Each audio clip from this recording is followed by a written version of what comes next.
Welcome to Blurr. Today, we bring you a Municipal Report, a short story by O. Henry. O. Henry was a master of irony and surprise, famous for turning ordinary moments into unforgettable stories with clever twists and sharp humor. In A Municipal Report, he paints a vivid picture of small-town life, revealing human ambition, pride, and quiet satire beneath official words and public appearances. This story blends wit and realism, reminding us that behind every formal report lies a very human truth. Before we begin, take a moment to like this video, share it with fellow story lovers, and subscribe to channel Blurr for more classic tales and timeless literature. And don't forget to leave a comment below. We'd love to hear your thoughts. Now settle in, relax, let's begin. The story begins with two quotes, one from Rudyard Kipling and one from Frank Norris, that set the tone. The cities are full of pride, challenging each to each, this from her mountainside, that from her burthened beach. R. Kipling, fancy a novel about Chicago or Buffalo, let us say, or Nashville, Tennessee. There are just 3 big cities in the United States that are story cities. New York, of course, New Orleans, and best of the lot, San Francisco. Frank Norris, East is East, and West is San Francisco, according to Californians. Californians are a race of people. They are not merely inhabitants of a state. They are the Southerners of the West. Now, Chicagoans are no less loyal to their city. But when you ask them why, they stammer and speak of Lake Fish and the new Odd Fellows building. But Californians go into detail. Of course, they have, in the climate, an argument that is good for half an hour while you are thinking of your coal bills and heavy underwear. But as soon as they come to mistake your silence for conviction, madness comes upon them, and they picture the city of the Golden Gate as the Baghdad of the New World. So far, as a matter of opinion, no refutation is necessary. But dear cousins, all from Adam and Eve descended, it is a rash one who will lay his finger on the map and say, "In this town there can be no romance. What could happen here?" Yes, it is a bold and a rash deed to challenge in one sentence history, romance, and Rand and McNally. Nashville, a city, port of delivery, and the capital of the state of Tennessee, is on the Cumberland River and on the NC and St. L and the L and N railroads. This city is regarded as the most important educational center in the South. I stepped off the train at 8 p.m. having searched the thesaurus in vain for adjectives. I must, as a substitution, hie me to comparison in the form of a recipe. Take a London fog 30 parts, malaria 10 parts, gas leaks 20 parts, dewdrops gathered in a brick yard at sunrise, 25 parts, odor of honeysuckle 15 parts. Mix. The mixture will give you an approximate conception of a Nashville drizzle. It is not so fragrant as a mothball nor as thick as pea soup, but 'tis enough, 'twill serve. I went to a hotel in a tumbril. It required strong self-suppression for me to keep from climbing to the top of it and giving an imitation of Sidney Carton. The vehicle was drawn by beasts of a bygone era and driven by something dark and emancipated. I was sleepy and tired, so when I got to the hotel, I hurriedly paid it the 50 cents it demanded, with approximate lagniappe, I assure you. I knew its habits, and I did not want to hear it prate about its old marster or anything that happened before de war. The hotel was one of the kind described as renovated. That means $20,000 worth of new marble pillars, tiling, electric lights, and brass cuspidors in the lobby, and a new L and N timetable and a lithograph of Lookout Mountain in each one of the great rooms above. The management was without reproach, the attention full of exquisite Southern courtesy, the service as slow as the progress of a snail and as good-humored as Rip Van Winkle. The food was worth traveling 1,000 miles for. There is no other hotel in the world where you can get such chicken livers en brochette. At dinner, I asked a Negro waiter if there was anything doing in town. He pondered gravely for a minute and then replied, "Well, boss, I don't really reckon there's anything at all doin' after sundown." Sundown had been accomplished. It had been drowned in the drizzle long before, so that spectacle was denied me. But I went forth upon the streets in the drizzle to see what might be there. It is built on undulating grounds, and the streets are lighted by electricity at a cost of $32, $470 per annum. As I left the hotel, there was a race riot. Down upon me charged a company of freedmen, or Arabs, or Zulus, armed with I saw with relief that they were not rifles, but whips, and I saw dimly a caravan of black, clumsy vehicles, and at the reassuring shouts, "Kyar you anywhere in the town, boss, 50 cents," I reasoned that I was merely a fare instead of a victim. I walked through long streets, all leading uphill. I wondered how those streets ever came down again. Perhaps they didn't until they were graded. On a few of the main streets, I saw lights in stores here and there, saw streetcars go by conveying worthy burghers hither and yon, saw people pass engaged in the art of conversation, and heard a burst of semi-lively laughter issuing from a soda-water and ice cream parlor. The streets other than Maine seemed to have enticed upon their borders houses consecrated to peace and domesticity. In many of them, lights shone behind discreetly drawn window shades. In a few pianos tinkled orderly and irreproachable music. There was, indeed, little doing. I wished I had come before sundown, so I returned to my hotel. In November 1864, the Confederate General Hood advanced against Nashville, where he shut up a national force under General Thomas. The latter then sallied forth and defeated the Confederates in a terrible conflict. All my life I have heard of, admired, and witnessed the fine marksmanship of the South in its peaceful conflicts in the tobacco-chewing regions. But in my hotel, a surprise awaited me. There were 12 bright, new, imposing, capacious brass cuspidors in the great lobby, tall enough to be called urns and so wide-mouthed that the crack pitcher of a lady baseball team should have been able to throw a ball into one of them at 5 paces distant. But although a terrible battle had raged and was still raging,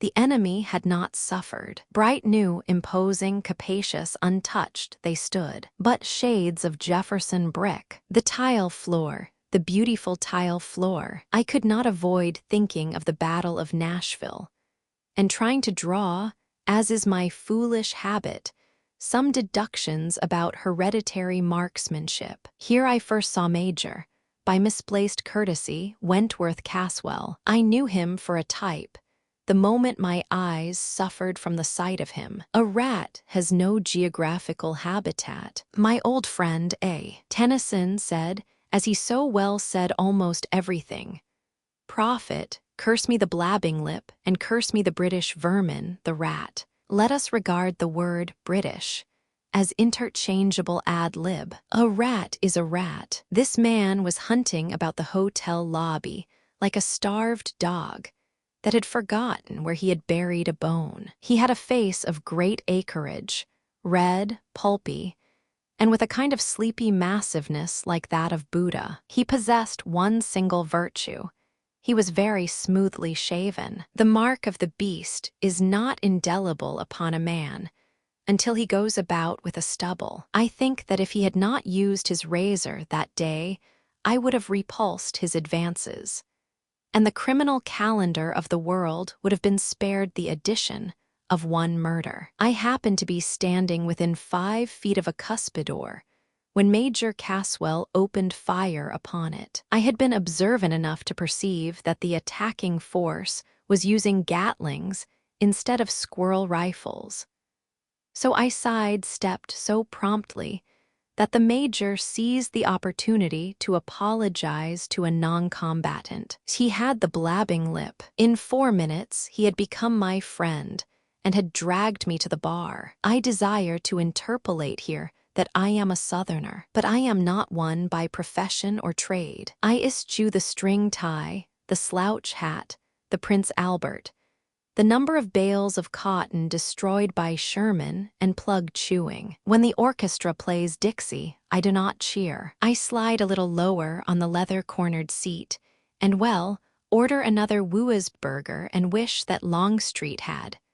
But what's the use? Major Caswell banged the bar with his fist, and the first gun at Fort Sumter re-echoed. When he fired the last one at Appomattox, I began to hope, but then he began on family trees and demonstrated that Adam was only a third cousin of a collateral branch of the Caswell family. Genealogy disposed of, he took up, to my distaste, his private family matters. He spoke of his wife, traced her descent back to Eve, and profanely denied any possible rumor that she may have had relations in the land of Nod. By this time, I was beginning to suspect that he was trying to obscure by noise the fact that he had ordered the drinks, on the chance that I would be bewildered into paying for them. But when they were down, he crashed a silver dollar loudly upon the bar. Then, of course, another serving was obligatory, and when I had paid for that I took leave of him brusquely,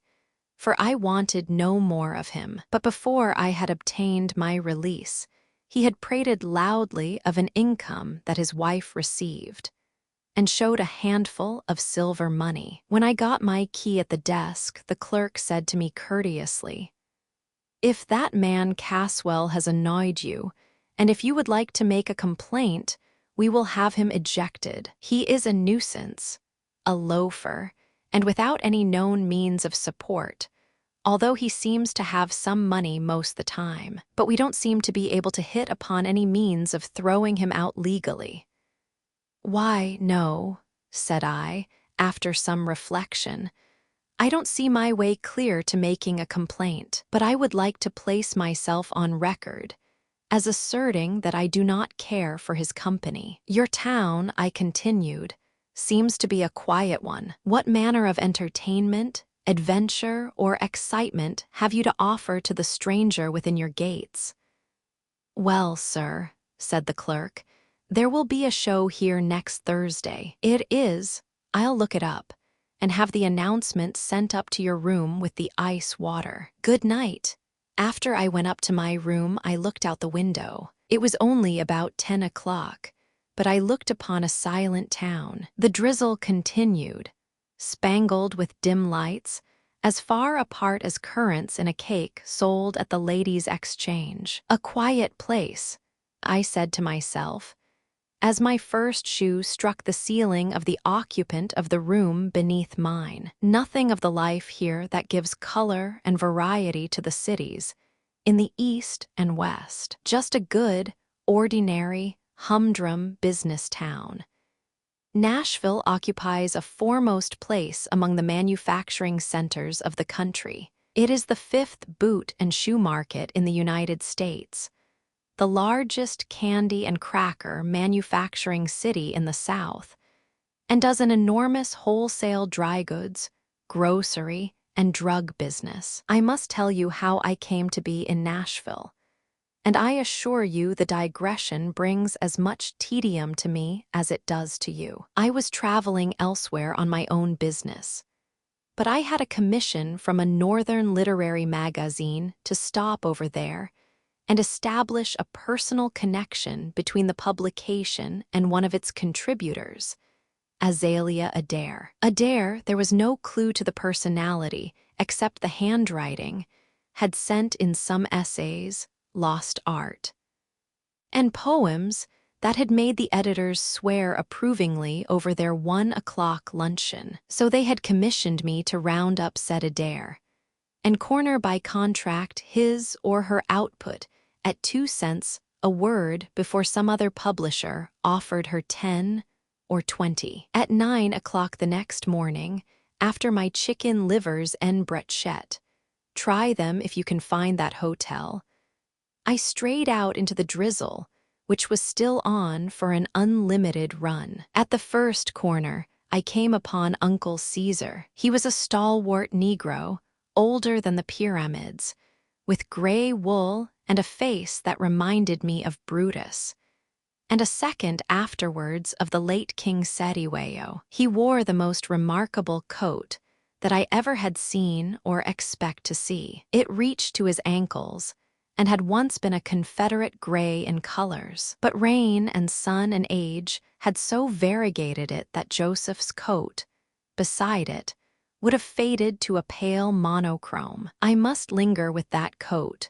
for it has to do with the story that is so long in coming, because you can hardly expect anything to happen in Nashville. Once it must have been the military coat of an officer. The cape of it had vanished, but all adown its front it had been frogged and tasseled magnificently. But now the frogs and tassels were gone. In their stead had been patiently stitched, I surmised by some surviving black mammy, new frogs made of cunningly twisted common hempen twine. This twine was frayed and disheveled. It must have been added to the coat as a substitute for vanished splendors, with tasteless but painstaking devotion, for it followed faithfully the curves of the long-missing frogs. And to complete the comedy and pathos of the garment, all its buttons were gone save one. The second button from the top alone remained. The coat was fastened by other twine strings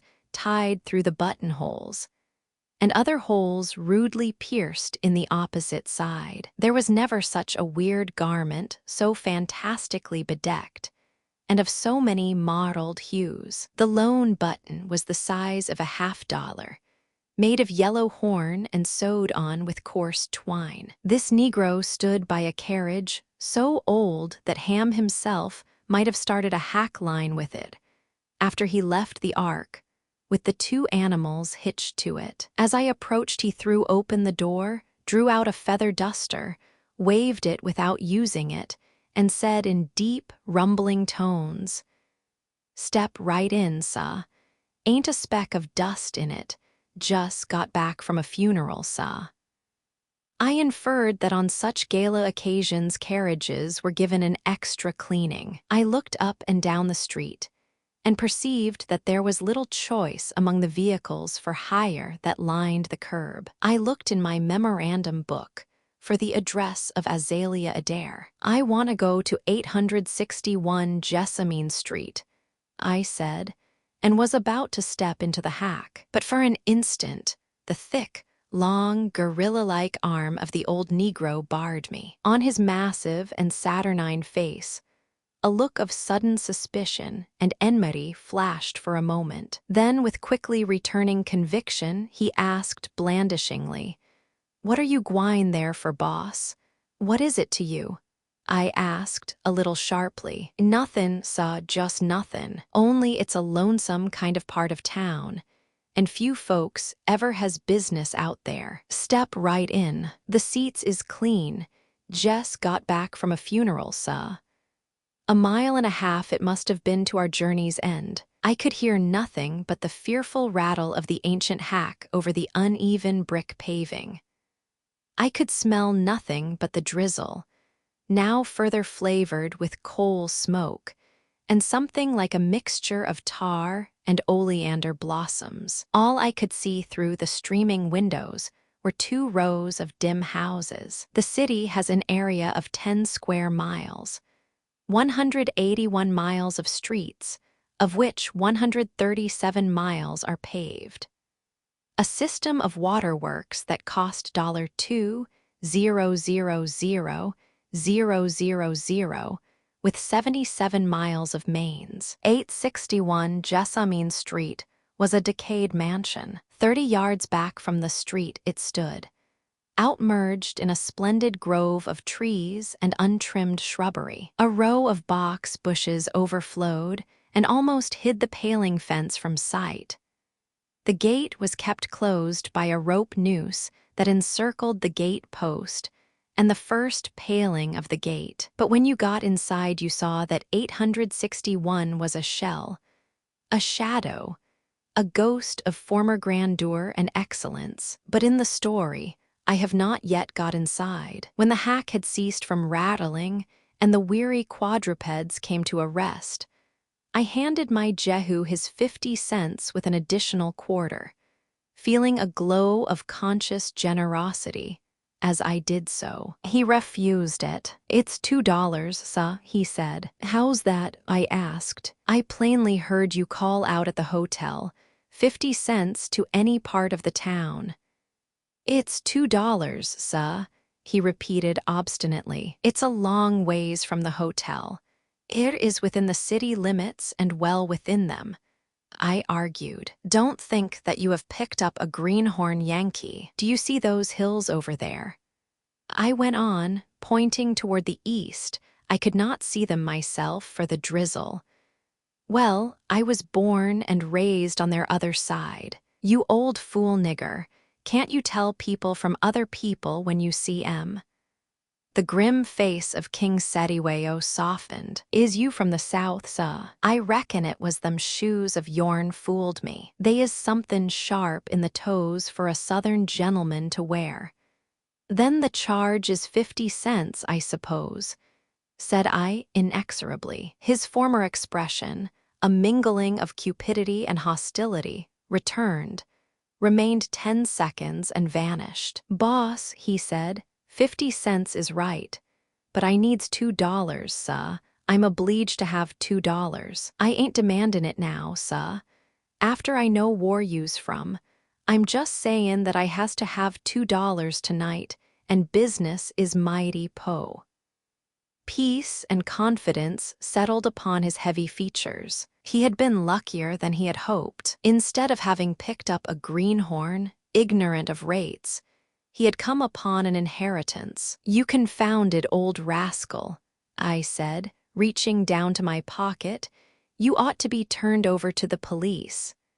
For the first time, I saw him smile. He knew.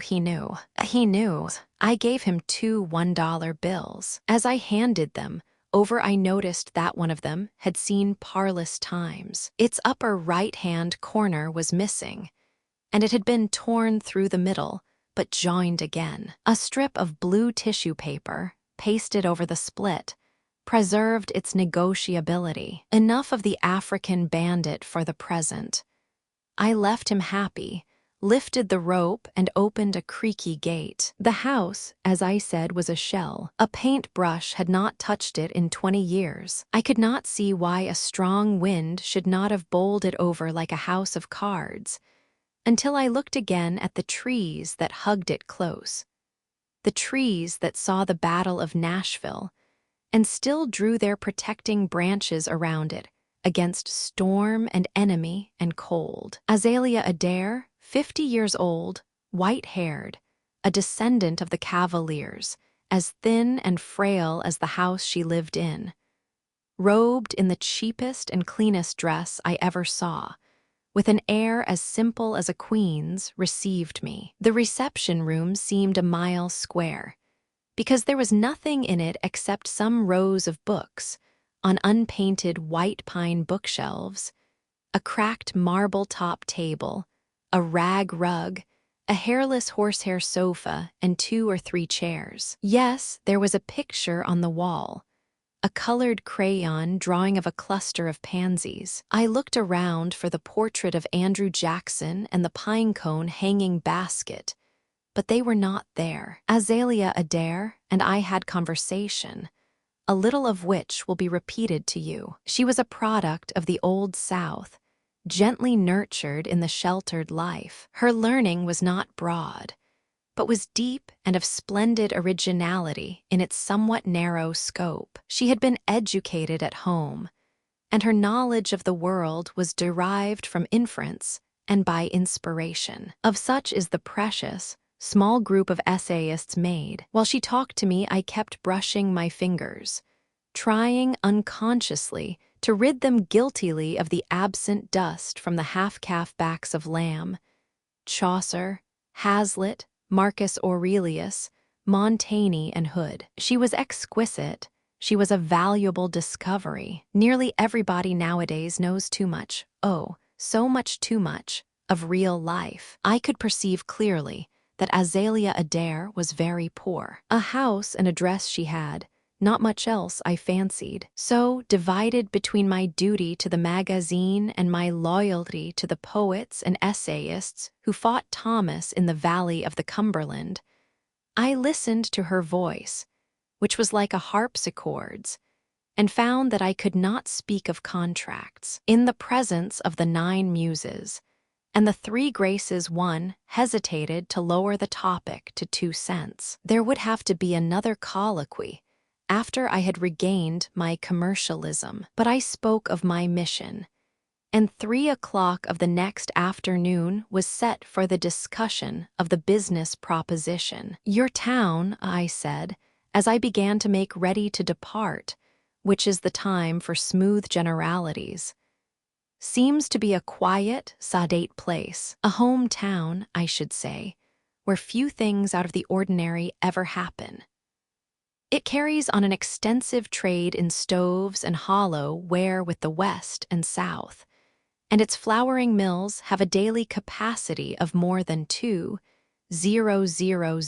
barrels. Azalea Adair seemed to reflect. I have never thought of it that way, she said, with a kind of sincere intensity that seemed to belong to her. Isn't it in the still, quiet places that things do happen? I fancy that when God began to create the earth on the first Monday morning, one could have leaned out one's window and heard the drops of mud splashing from his trowel as he built up the everlasting hills. What did the noisiest project in the world, I mean the building of the Tower of Babel, result in finally? A page and a half of Esperanto in the North American Review.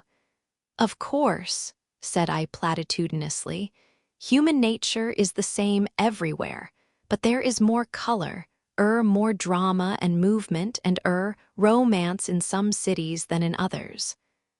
On the surface, said Azalea Adair, I have traveled many times around the world in a golden airship wafted on 2 wings, print and dreams. I have seen, on one of my imaginary tours, the Sultan of Turkey bowstring with his own hands one of his wives who had uncovered her face in public. I have seen a man in Nashville tear up his theater tickets because his wife was going out with her face covered with rice powder. In San Francisco's Chinatown, I saw the slave girl Sing Yi dipped slowly, inch by inch, in boiling almond oil to make her swear she would never see her American lover again. She gave in when the boiling oil had reached 3 inches above her knee. At a euchre party in East Nashville the other night, I saw Kitty Morgan cut dead by 7 of her schoolmates and lifelong friends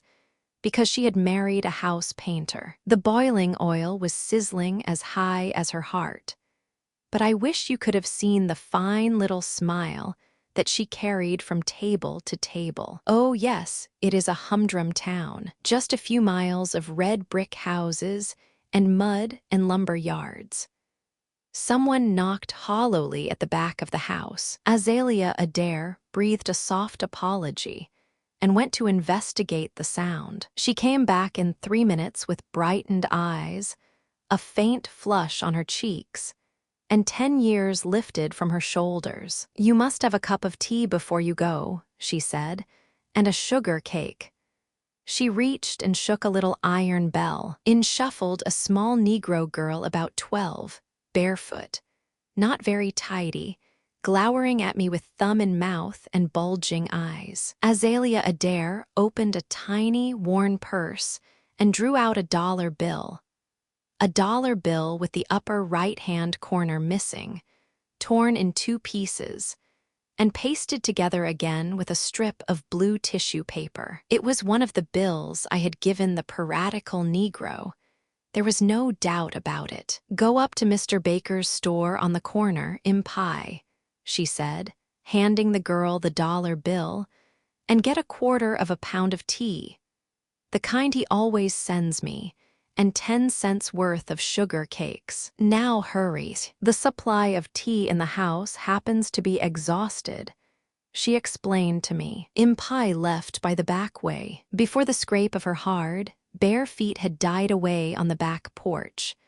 A wild shriek, I was sure it was hers, filled the hollow house. Then the deep, gruff tones of an angry man's voice mingled with the girl's, further squeals and unintelligible words. Azalea Adair rose without surprise or emotion and disappeared. For 2 minutes I heard the hoarse rumble of the man's voice, then something like an oath and a slight scuffle, and she returned calmly to her chair. "This is a roomy house," she said, "and I have a tenant for part of it. I am sorry to have to rescind my invitation to tea. It was impossible to get the kind I always use at the store. Perhaps tomorrow Mr. Baker will be able to supply me." I was sure that Impai had not had time to leave the house. I inquired concerning streetcar lines and took my leave. After I was well on my way, I remembered that I had not learned Azalea Adair's name. But tomorrow would do. That same day, I started in on the course of iniquity that this uneventful city forced upon me. I was in the town only 2 days, but in that time I managed to lie shamelessly by telegraph and to be an accomplice. After the fact, if that is the correct legal term, to a murder. As I rounded the corner nearest my hotel, the Afrite coachman of the polychromatic, non-peril coat seized me, swung open the dungeony door of his peripatetic sarcophagus, flirted his feather duster, and began his ritual. "Step right in, boss. Carriage is clean. Just got back from a funeral. 50 cents to any." And then he knew me and grinned broadly. "'Scuse me, boss. You is de gentleman what rid out with me dis mornin'. Thank you kindly, suh. I am going out to 861 again tomorrow afternoon at 3, said I, "and if you will be here, I'll let you drive me. So you know Miss Adair," I concluded, thinking of my $1 bill. "I belong to her father, Judge Adair, suh," he replied. "I judge that she is pretty poor," I said. "She hasn't much money to speak of, has she?"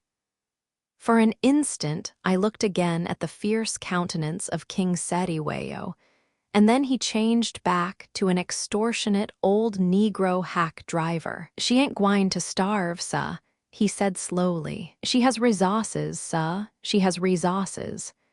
"I shall pay you 50 cents for the trip," said I. "Dat is perfectly correct, suh," he answered humbly. "I just had to have dat $2 dis mornin', boss." I went to the hotel and lied by electricity. I wired the magazine. Adair holds out for 8 cents a word. The answer that came back was, "Give it to her quick, you duffer." Just before dinner, Major, Wentworth Caswell bore down upon me with the greetings of a long-lost friend. I have seen few men whom I have so instantaneously hated, and of whom it was so difficult to be rid. I was standing at the bar when he invaded me. Therefore, I could not wave the white ribbon in his face. I would have paid gladly for the drinks, hoping thereby to escape another. But he was one of those despicable, roaring, advertising bibbers who must have brass bands and fireworks attend upon every cent that they waste in their follies. With an air of producing millions, he drew 2 $1 bills from a pocket and dashed one of them upon the bar. I looked once more at the dollar bill with the upper right-hand corner missing, torn through the middle, and patched with a strip of blue tissue paper. It was my dollar bill again. It could have been no other. I went up to my room. The drizzle and the monotony of a dreary, eventless southern town had made me tired and listless. I remember that just before I went to bed, I mentally disposed of the mysterious dollar bill, which might have formed the clue to a tremendously fine detective story of San Francisco, by saying to myself sleepily, "Seems as if a lot of people here own stock in the hack driver's trust. Pays dividends promptly, too. Wonder if..." Then I fell asleep. King Setiweo was at his post the next day, and rattled my bones over the stones out to 861. He was to wait and rattle me back again when I was ready. Azalea Adair looked paler and cleaner and frailer than she had looked on the day before. After she had signed the contract at 8 cents per word, she grew still paler and began to slip out of her chair. Without much trouble, I managed to get her up on the antediluvian horsehair sofa, and then I ran out to the sidewalk and yelled to the coffee-colored pirate to bring a doctor. With a wisdom that I had not expected in him, he abandoned his team and struck off up the street afoot, realizing the value of speed. In 10 minutes, he returned with a grave, gray-haired, and capable man of medicine. In a few words, worth much less than 8 cents each, I explained to him my presence in the hollow house of mystery. He bowed with stately understanding and turned to the old Negro. "Uncle Caesar," he said calmly, "run up to my house and ask Miss Lucy to give you a cream pitcher full of fresh milk and half a tumbler of port wine. And hurry back. Don't drive, run. I want you to get back sometime this week." It occurred to me that Dr. Merriman also felt a distrust as to the speeding powers of the land pirate steeds. After Uncle Caesar was gone, lumberingly, but swiftly, up the street, the doctor looked me over with great politeness and as much careful calculation until he had decided that I might do. "It is only a case of insufficient nutrition," he said. "In other words, the result of poverty, pride, and starvation. Mrs. Caswell has many devoted friends who would be glad to aid her, but she will accept nothing except from that old Negro Uncle Caesar, who was once owned by her family." "Mrs. Caswell?" said I, in surprise. And then I looked at the contract and saw that she had signed it Azalea Adair Caswell. "I thought she was Miss Adair," I said. "Married to a drunken, worthless loafer, sir," said the doctor. "It is said that he robs her even of the small sums that her old servant contributes toward her support."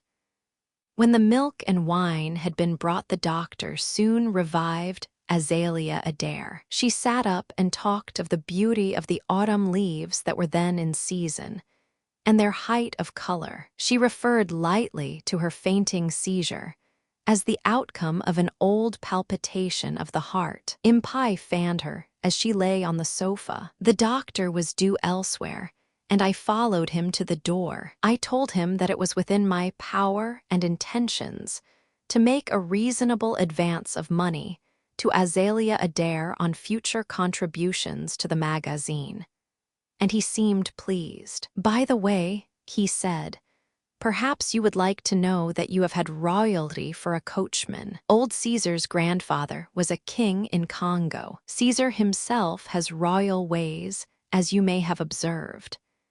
As the doctor was moving off, I heard Uncle Caesar's voice inside. "Did he get both of dem $2 from you, Miss Azalea?" "Yes, Caesar," I heard Azalea Adair answer weakly. And then I went in and concluded business negotiations with our contributor. I assumed the responsibility of advancing $50, putting it as a necessary formality in binding our bargain. And then Uncle Caesar drove me back to the hotel. Here ends all of the story, as far as I can testify as a witness. The rest must be only bare statements of facts. At about 6 o'clock, I went out for a stroll. Uncle Caesar was at his corner. He threw open the door of his carriage, flourished his duster, and began his depressing formula. "Step right in, sah. 50 cents to anywhere in the city. Hacks puffectly clean. Sah just got back from a funeral." And then he recognized me. I think his eyesight was getting bad. His coat had taken on a few more faded shades of color. The twine strings were more frayed and ragged. The last remaining button, the button of yellow horn, was gone. A motley descendant of kings was Uncle Caesar. About 2 hours later, I saw an excited crowd besieging the front of a drugstore. In a desert where nothing happens, this was manna. So I wedged my way inside. On an extemporized couch of empty boxes and chairs was stretched the mortal corporeality of Major Wentworth Caswell. A doctor was testing him for the immortal ingredient. His decision was that it was conspicuous by its absence. The erstwhile major had been found dead on a dark street and brought by curious and eneyed citizens to the drugstore. The late human being had been engaged in terrific battle. The details showed that, loafer and reprobate though he had been also a warrior. But he had lost. His hands were yet clinched so tightly that his fingers would not be opened. The gentle citizens who had known him stood about and searched their vocabularies to find some good words, if it were possible, to speak of him. One kind-looking man said, after much thought, "When Cass was about 14, he was one of the best spellers in school." While I stood there, the fingers of the right hand of the man that was, which hung down the side of a white pine box, relaxed and dropped something at my feet. I covered it with one foot quietly, and a little later on I picked it up and pocketed it. I reasoned that in his last struggle, his hand must have seized that object unwittingly and held it in a death grip. At the hotel that night, the main topic of conversation, with the possible exceptions of politics and prohibition, was the demise of Major Caswell. I heard one man say to a group of listeners, "In my opinion, gentlemen, Caswell was murdered by some of these no-account niggers for his money. He had $50 this afternoon, which he showed to several gentlemen in the hotel. When he was found, the money was not on his person." I left the city the next morning at 9, and as the train was crossing the bridge over the Cumberland River, I took out of my pocket a yellow horn overcoat buttoned the size of a 50-cent piece, with frayed ends of coarse twine hanging from it, and cast it out of the window into the slow, muddy waters below. I wonder what's doing in Buffalo.